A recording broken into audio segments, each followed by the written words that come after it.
শুধু একটাই মেসেজ আছে আমাদের সহকর্মীদের জন্য, আমাদের সকলের জন্য, এটা যে দুষ্কৃতীরা যে গুলি চালিয়েছে এটা আমাদের সকলের উপরে গুলি আছে, এটাকে আমরা ভালো জবাব দেব। We are trend like that. আর নর্মালি আমরা যে নর্মাল লোকজন আছে ওদের আমরা সিকিউরিটি প্রোভাইড করি, আমরা ওদের জন্য সুরক্ষা প্রদান করি। কিন্তু যদি কোনো ক্রিমিনাল পুলিশ ফোর্সের উপরে গুলি চালাবে, যদি একটা গুলি চালাবে আমরা চারটা গুলি চালাবো। আমরা এটা প্রতিবদ্ধ আছি and will do it.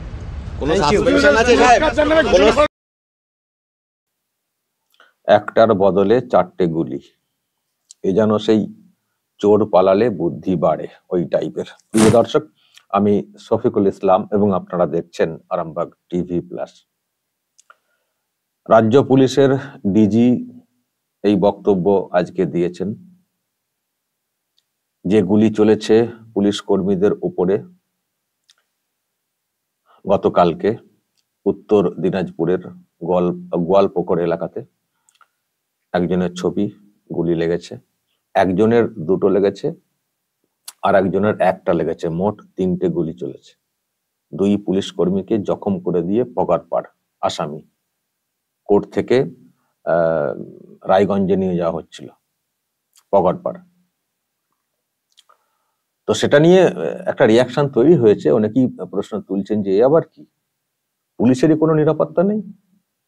অন্যদিকে দেখতাম সাধারণ মানুষের নিরাপত্তা বলে তো কিছুই নেই, যারা নেতা শাসক দলের তাদেরও নিরাপত্তা নেই, এখন পুলিশেরও নিজের নিরাপত্তা নেই, পুলিশকে গুলি খেতে হচ্ছে।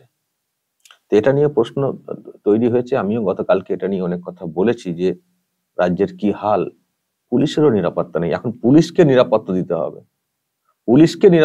হবে, সেটা আবার কাদেরকে দিয়ে দিতে হবে? তবে গতকালকে আর একটা কথা বলেছিলাম যে পুলিশের মুরদ নেই এনকাউন্টার করার, পুলিশকে গুলি করে দিল আর গুলি খেয়ে শুয়ে পড়লো। পুলিশের মুরদ নেই লড়ার, এনকাউন্টার করার। আর এটাও বলেছিলাম যে যাদেরকে নিয়ে আসা হচ্ছিল আসামিদেরকে, তাদেরকে নিয়ে আসার ক্ষেত্রে পর্যাপ্ত পুলিশ কর্মী রাখা হয়েছিল নাকি ওই দুজনকে গুলি করে দেওয়া হয়েছে চিৎপটাং পগারপাড়।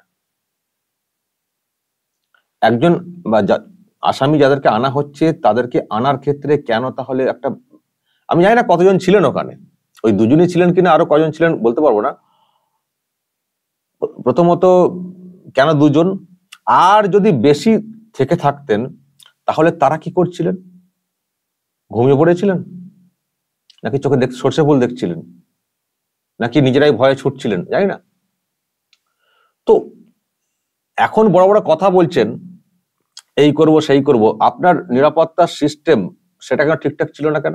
কেন গুলিবিদ্ধ হতে হবে? আর 4টে গুলি করার কথা বলছেন, 4টে গুলি করার মতো সেই ম্যান পাওয়ার কি ওখানে রাখা হয়েছিল এই ধরনের কেসে? বা যাদেরকে গুলিবিদ্ধ করা হয়েছে তাদেরকে কি সেই মতো করে ট্রেন করা হয়েছে?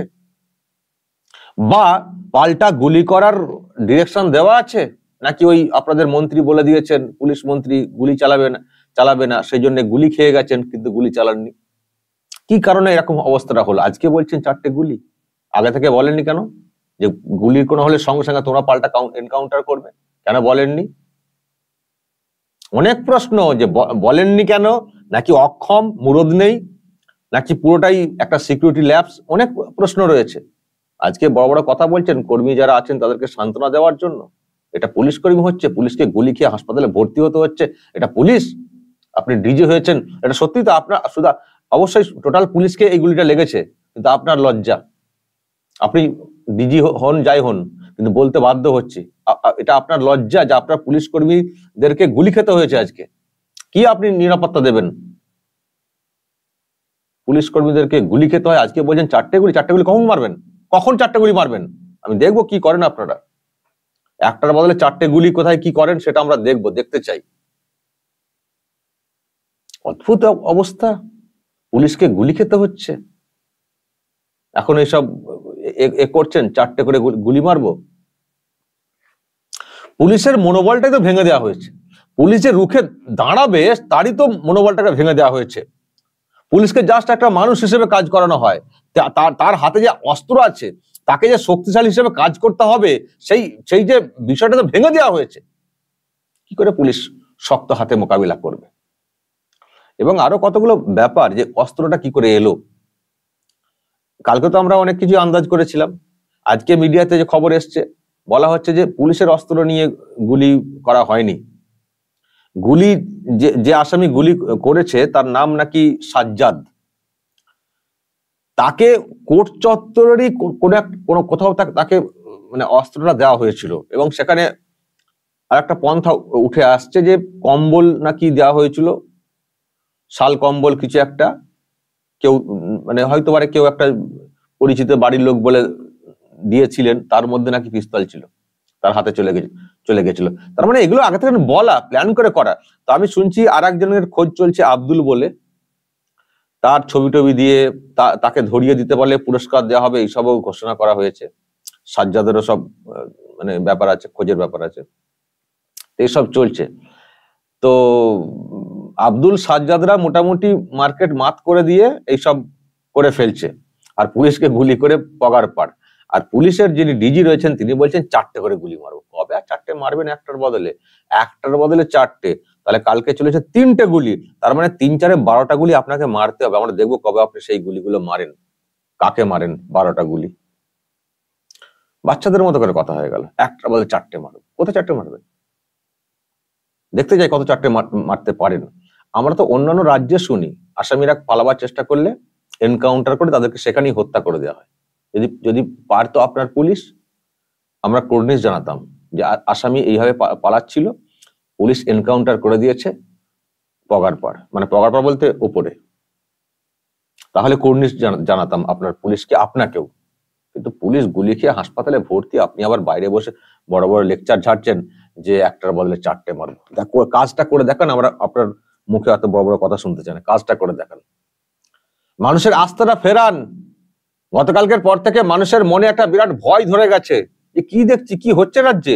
পুলিশকে যে ডাকবো নিরাপত্তার জন্য, পুলিশ তো নিজেই গুলি খেয়ে গেছে। আর আমি গতকালকে বলেছিলাম একটা কথা, এই যে মানুষ যারা দুষ্কৃতী তাদের বিরুদ্ধে যে কোথাও কমপ্লেন করবেন, অভিযোগ করবেন, নথিভুক্ত করবেন, কোন সাহসে করবেন?